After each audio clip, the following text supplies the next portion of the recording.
Welcome to another episode of Metabolic Radio, the podcast dedicated to keeping you informed when it comes to everything fitness. My name is Taylor Empey, and with the help of my co-host Shane Pace, we aim to expose the truths about the health and fitness industry. The information and suggestions provided on this podcast should not be considered as clinical or medical advice. Please consult with a physician before implementing any information provided on this podcast.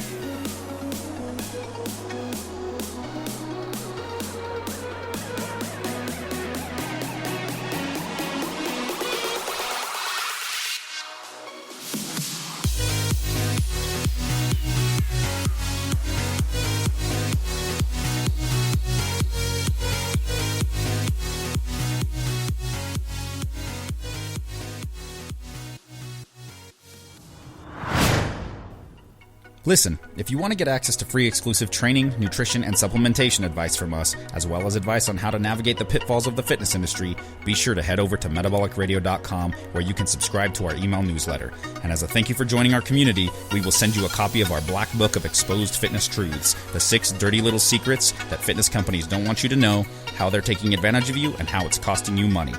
By signing up for our newsletter, you'll also be the first to know when we release new, high-quality content and programs, and you will be one of the first and few to receive exclusive subscriber offers before we release any new content to the public. Head over to metabolicradio.com to subscribe now. We will hope to see you there.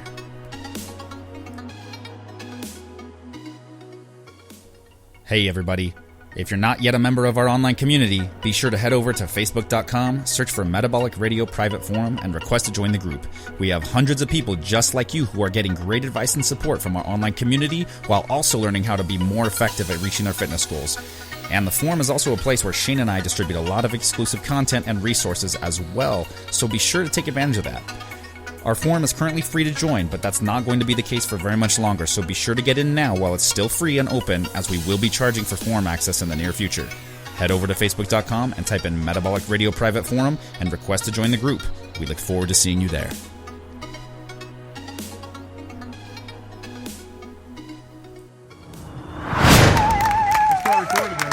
Okay, my name is Taylor Empey.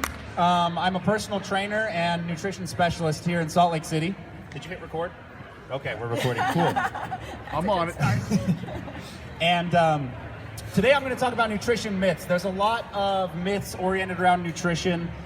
There's a lot of information out there in the internet about how to diet properly, and it's just a lot of conflicting information.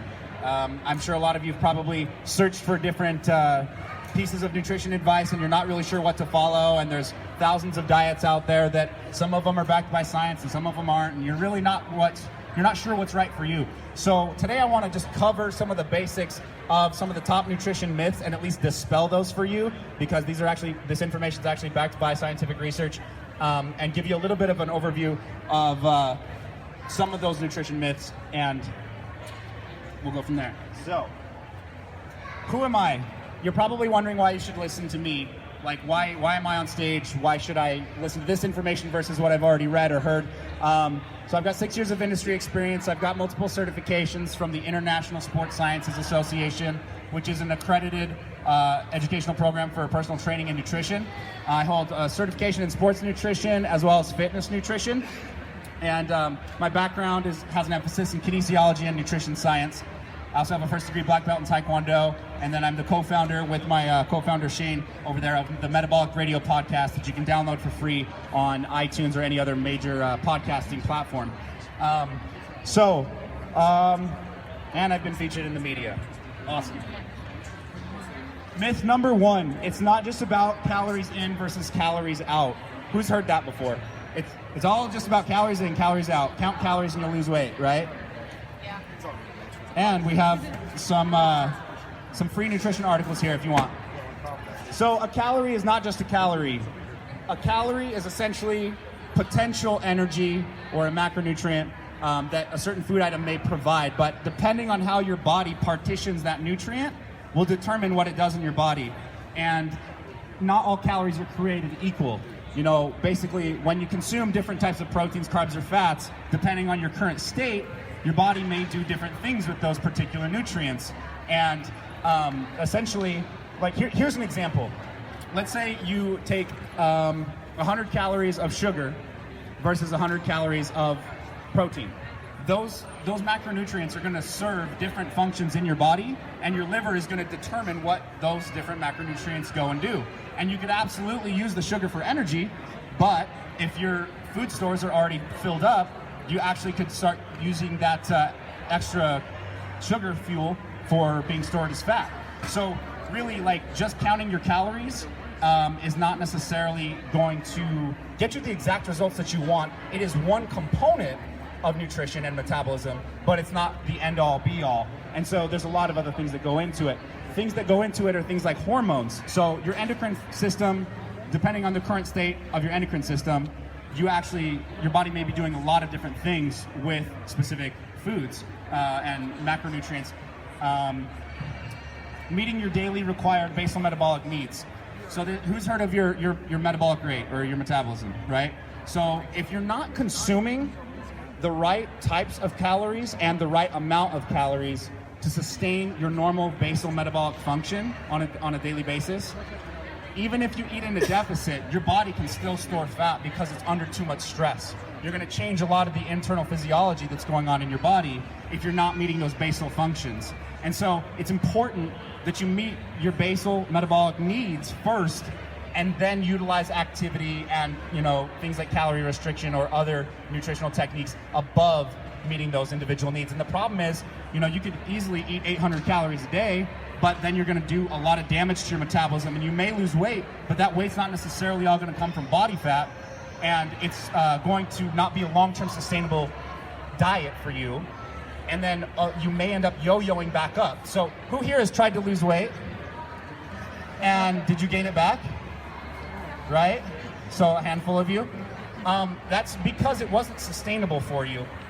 And it may have been due to inadequate planning with caloric restriction or not meeting those basal metabolic functions and those needs. Also, meeting the demands of stress and physical activity. Let's say we meet those basal metabolic function and needs by eating enough calorie energy, but you're very, very active, running marathons, or an athlete, for example, or someone who's just a very large fitness enthusiast, like Ryan, who's been hosting this event. He loves doing fitness activities. If that individual only eats their minimum caloric need, but they are extremely active above that to the point where they're in a deficit, where they're burning more than over 1,000 calories a day that they're not replacing, they can also put their body under too much stress, and it can actually change, like I was talking about, the nature of your endocrine system to where you can actually store fat in a deficit. That is a possibility. Different body types also require a different balance of carbohydrates, proteins, and fats. So there's not a one-size-fits-all when it comes to proteins, carbohydrates, and fats, or any nutrition concept. There's always an exception to the rule. Different body types will actually respond really well to different macronutrient profiles. So proteins, carbs, and fats are the macronutrients. Naturally thin individuals, naturally athletic individuals, and naturally heavier set individuals will respond better to a different balance of proteins, carbs, and fats. And so that's why just counting calories is not going to necessarily get you to the entire result that you want, even though it may be one tool that you can use. So other things that affect the calories in, calories out concept, and why it can be a myth, it's just one simple tool, is things like disease state and stress. So myth number 2, you should eat 5 to 6 small meals a day to stoke the metabolic flame. Who's heard that? Right? Okay, so this is really popular, or it has been really popular. It's being a little bit dispelled as more information comes out. So when we're talking about this concept, the idea is that the thermic effect of food, or basically the calories that you lose during the process of digestion, means that you're not going to net the same amount of energy once that food gets absorbed into your body. So people say, well, okay, if I'm going to burn off some of that food every time I eat, the more frequently I eat, then the less that I'll net. But if you do the simple math, you'll see that if you eat 2,000 calories in one meal, right, you get the same thermic effect or burn off that you get eating 5 or 6 meals a day, and the thermic effect and the burn off that you get from that. So ultimately, at the end of the day, you're still netting the same amount of calories. All you did was change your meal frequency. So it doesn't necessarily elevate metabolism. However, what it does do is it balances blood sugar. So if you're hypoglycemic or diabetic, or you just tend to, get brain fog, those kinds of things, meal frequency can actually help with stable energy. And one big thing that it does is it actually decreases the tendency to get cravings. However, I will talk about the benefits of not eating as frequently and doing like intermittent fasting protocols, and we're going to talk about that in a sec. One thing to consider when we're talking about meal frequency is that if you have to eat 5 or 6 meals a day, that's a really good justification to buy a meal replacement or a supplement. And so supplement companies push this really heavily because it sells more product. And it's not to say that supplements aren't helpful, because I take supplements myself, but you just want to understand, who is the source of information that you're getting this information from, and is there any kind of hidden agenda there? And with protein and meal replacement companies, that's definitely something that they will advocate. You can see healthy fat loss and muscle building in any diet. I've seen it doing 5 to 6 meals a day. I've seen it doing intermittent fasting. I've seen it doing high carb, low carb, high fat. So there's not a one size fits all for you. And there are many different dieting protocols you can utilize to see the results that you want to see. And you don't necessarily have to abide by one protocol, especially eating every 3 hours, which is challenging. And meal frequency can basically vary depending on your individual need or desire. Like, I have people that love intermittent fasting. They don't want to eat breakfast. They just want to eat, a few hours a day, and it works for their schedule. Other people hate that, and you don't have to do it. They like to eat 5 or 6 snacks a day. That works for them. So meal frequency can be for, basically whatever preference you have. This is one of my favorites. Myth number 3, cholesterol is bad for you. Who's heard that? Cool. Yeah, me too. And I used to believe it as well. So dietary cholesterol being bad for you has been debunked very recently. There's many healthy foods that contain cholesterol, and cholesterol is a key nutrient that essentially cleans things up in your system and serves a lot of other healthy functions like cell structure, cell health, and it also can release positive anabolic hormones that'll burn fat and build muscle.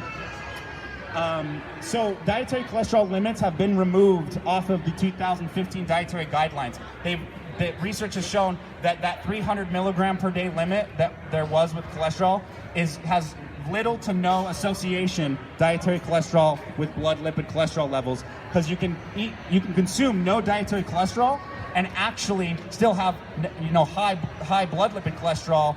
And that can be as a result of other factors in your diet, especially things related to sugar consumption and inflammation.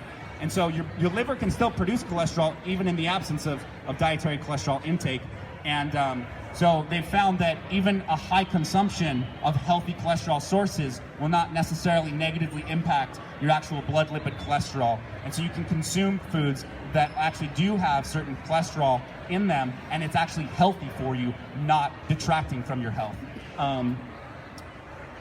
But let's see, yeah. Basically, the science that once demonized fats a few decades ago was actually flawed. And a lot of it has been skewed by the actual researcher that conducted a lot of the anti-fat campaign-based research. And so we're now realizing with better science and better research that healthy fats, as well as cholesterol, actually play substantially beneficial roles in your health and nutrition, and they can be incorporated in your diet. Now, clearly, there's individual factors that you need to take into consideration, because I'm not trying to make a blanket statement for everybody. You need to assess your own individual needs to determine if eating more cholesterol is right for you, and any of these techniques, intermittent fasting or increasing your meal frequency. So don't just take my word for it, do some research yourself. Myth number 4, low-carb diets are unhealthy for your body and brain. So the traditional U.S. dietary guidelines advocate a very high-carbohydrate diet. And I prefer a high-carbohydrate diet myself. I'm not trying to demonize carbohydrates by any means. However, your carbohydrate intake all of your dietary intake really should be regulated by your activity level and your individual needs. Basically, if you're a sedentary individual who works 9 to 5, who doesn't get more than 10,000 steps a day, who's not very physically active, you just don't need a lot of carbohydrates. Your body can store carbs in your liver, in your bloodstream, and in your muscles for up to 2 days worth of stored food energy. So you don't necessarily need to be consuming high amounts of carbohydrates on a daily basis, especially if you're not very physically active. So for individuals specifically of the endomorphic body type, which are those naturally heavier individuals, they tend to have lower carbohydrate tolerance. And so it's easier for them and their body to convert carbohydrates to fats. And so it's actually beneficial for those types of individuals to keep a lower carbohydrate intake and a higher healthy fat intake, as their body will actually have a better time metabolizing that versus a lot of carbohydrates, which in turn turn to sugar in your body. Ketogenic diets are really popular right now, and there's even some keto people here. I'm not sure their background and what they can tell you about it, but I'm not an expert in ketogenics. However, there's a lot of great research behind it. It is still a new and emerging field, but it is trendy and it is a fad right now. But it is science-based. So ketogenic diets can just be a little difficult to adhere to say the least. I've done them myself and I've seen results. But for my particular lifestyle, I just like to incorporate carbohydrates. Ketogenic diets essentially are almost no carbohydrates, high amounts of fat, and then a moderate amount of protein. And they do work for muscle building and fat loss, depending on your individual factors. It's just a very rigid diet. But there is substantial research to support low carbohydrate as well as high fat or ketogenic diets. And your body and brain can run off ketones. A lot of people get concerned and they say, well, if you don't eat carbs, you're not going to be able to have proper brain function. Well, that's because you've taught your body to run off of that, and that's its preferred source. But it can also run off of the ketones, which is an energy source that comes from healthy fat consumption. And so what we want to do is, in my opinion, you should promote what's called metabolic flexibility. And this is the ability for one to switch between different energy sources effectively and efficiently, so you can go from sugar burning to fat burning back and forth without having a lot of negative physical outcomes, especially cognitive functioning. And there actually is a lot of research to support once your body can shift to utilizing both glucose and ketones for fuel, your cognition can actually increase with the ability to use ketones or healthy fat sources for fuel as well. So just know that there's not, it's not just black and white. There's a lot of different things that you can do for your nutrition that will allow you a lot of flexibility and create actually a healthier metabolism, so you can have more flexibility in your diet, more flexibility in your nutrition, and thus your lifestyle, without seeing as many negative outcomes. Can you guys hear me okay? Yeah. We're good? Okay. Myth number 5, fasting is unhealthy for you. So intermittent fasting, who's heard of that? Okay, so it's getting popular as well. Intermittent fasting, fasting in general was looked at as more of like a sacrifice and like, you're depriving yourself and those kind of things. There is actually a slew of information that is very positive on doing focused periods of fasting for an appropriate amount of time, as long as you're hitting your macro and micronutritional needs during a specific window. And that's the only issue, is you got to make sure that you eat the right amount and types of foods to sustain yourself inside those feeding windows. However, research shows that intermittent fasting will decrease inflammation. It helps dramatically increase insulin sensitivity. So for anyone here who's pre-diabetic or has diabetes in their family or is just conscientious about that, intermittent fasting really increases your ability to have higher insulin sensitivity, which means when you consume carbohydrates, your body will be more effective at processing and utilizing them, so you don't have to consume nearly as many for the same effect, as well as it will prevent the development of type 2 diabetes. Let's see, other benefits. So we talked about it's anti-inflammatory, increases insulin sensitivity. It also releases positive anabolic hormones, human growth hormone and testosterone during a fasting window that actually do give you energy, increase cognitive functioning, and can mobilize more body fat for energy, so fat metabolism. So that's just to name a few of them, but intermittent fasting is actually quite safe for both men and women of normal or overweight body types with no pre-existing medical conditions that necessarily are contraindicated for that. Yeah, so you should check out intermittent fasting.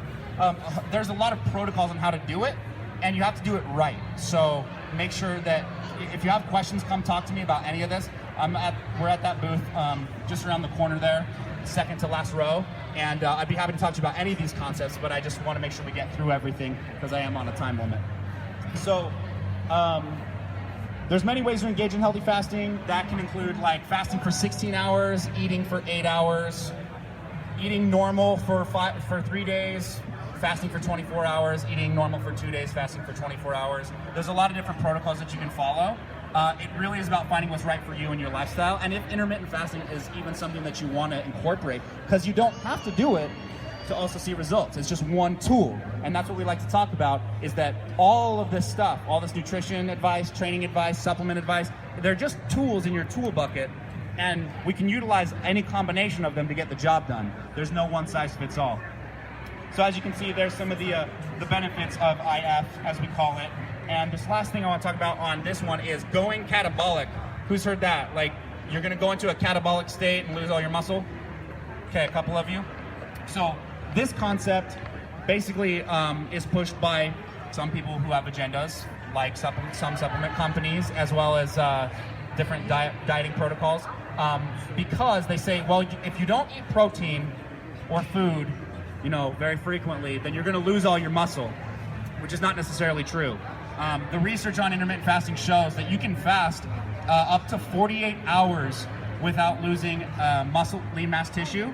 And that's because you have all that glycogen built up that we talked about, all the carb stores in your liver, bloodstream, and muscles that your body's going to feed off of that for the next 2 days. Now, I'm not telling you should fast for 2 days, but what I'm telling you is that you don't have to necessarily worry about taking in a lot of supplements or protein or meal replacements or doing high meal frequency just to make sure you don't go catabolic or break down muscle, for those of you whose goals are muscle building or raising your metabolism. And so you can actually see positive benefits in your metabolism from doing specific fasting windows and not run the risk of losing muscle. And I've personally experimented with this, and I did a 3-month intermittent fasting protocol where I fasted for 8 hours of my sleep and then 8 hours in the morning, and then I ate from noon to 8 p.m. for 3 months. And I lost 13 pounds of body fat and I gained a pound of muscle. So that's anecdotal, but I didn't change anything else about my programming, just that. So next, the last myth is focusing on weight loss is healthy. So again, myth number 6 is focusing on weight loss is healthy. I say that this isn't necessarily always true, or that it can be a myth, is because weight is a really poor indicator of our health status. Unless you're severely obese, weight actually doesn't tell us very much about what's going on the inside. What we want to focus on really is more about where your body fat percentage is in relation to your lean mass and how your whole internal physiological system is functioning. And so looking at things like blood panels and your hormones to check really how are you functioning. Because I have friends who are very overweight. I have a guy specifically who's almost 300 pounds, yet he's in a healthy body fat percentage range, and his blood markers show virtually no problem. If you cover up his weight on his panels, he looks like a virtually perfect specimen, yet he's 295 pounds and he's a competitive weightlifter. So that's not to say that he couldn't still have stress on his bones or his joints, because clearly there is stress that comes from being overweight. But just understand there's way more to looking at what determines your health than just what the scale says. And the scale messes with people psychologically. I've worked with hundreds of clients over the last 6 years who have broke down crying because they associate so much emotion with the number on the scale, yet they can be perfectly healthy and in normal weight ranges, but because society and the media tells them that they need to focus on that, it's a detrimental experience for them. So focus on your overall composition, how you look, how you feel, and how you perform, and what your blood markers say. And that's a way better way to look at your health than just what the scale says. And it's entirely possible, because I've done this for clients, to lose weight, or lose body fat, I should say, not weight, but lose body fat in a surplus of calories and build muscle in a deficit of calories. which people will say that that's not true, but because we talked about calories in and calories out only being one concept of metabolism, you can actually eat more and burn more fat and get tighter inches and fit into the clothes that you want to fit into with more flexible dieting and food freedom than you think. So BMI is body mass index, and that's the height to weight ratio that is used for a lot of statistics in the medical community. And it's really good for those epidemiological statistical measurements. But when we're talking about the health of the individual, it just measures how much weight you have for your body structure, essentially. And it doesn't take into account the difference in certain health of different tissues like lean mass, which is muscle. And I will say, though, for some individuals, losing weight is going to be the main health priority for them because they may be clinically obese or severely obese to the point where just taking weight off is going to remove stress off their body that is going to potentially save their life or prevent bariatric surgery. So that is going to be the case for very large individuals, but not necessarily for other groups. So the takeaway message is that these industries are in their infancy. Weight loss, nutrition, fitness, dietetics, it's all very young, and the research is constantly emerging. And as you can see, like only a few decades ago, we were talking about how bad fat was for you. Now we can see that when we lowered fat and raised carbohydrates in our foods, it's made things worse. So now we're realizing with new research that that's changing. So just remain open-minded. Like, don't even take what I'm saying 100% blindly. Like, go do your own research or come talk to me and challenge me, and let's talk about, these different concepts and the different, perspectives oriented around them. Because I don't want you to just take this information blindly like you've taken everything in the past. Research is constantly developing, and new concepts are going to come out, and we may learn that some of this is a little different than I'm talking about. So I want you to remain open-minded, but I also want you to remain skeptical. And don't fall victim to dogmatism. So that's just taking in information blindly without consideration of other perspectives or opinions and getting stuck in a rut of potentially old perspectives that aren't necessarily as sound in terms of research. So basically, the last thing I want to say is that there's always an exception to the rule.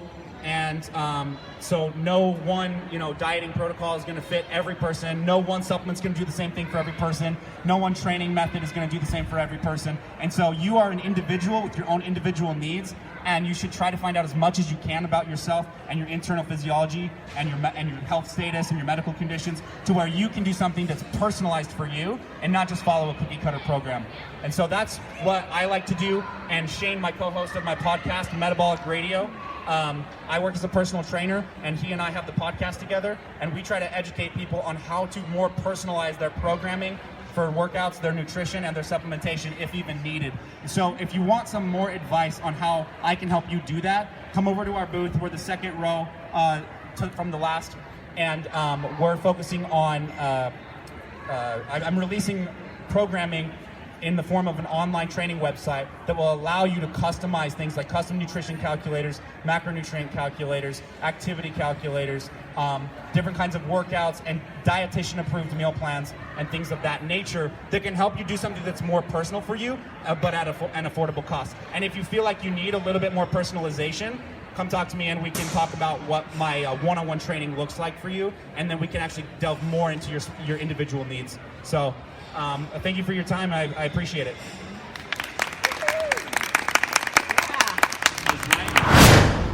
Do you enjoy listening to the Metabolic Radio podcast every week? We do too. But in order for us to keep providing you with great content every week, we ask that you help us grow our community by leaving us a 5-star rating and review on the iTunes podcast store. It's easy. All you have to do is open up your iTunes store or podcasts app, search for Metabolic Radio in the store, and click on the ratings and reviews tab. There you can tell everyone else on iTunes what you love about listening to Metabolic Radio. These reviews help boost us in the rankings so we can help more people just like you. We appreciate everything that you do to help support us, so thank you for helping us share the love, and thanks for helping us spread the good word of fitness to the world.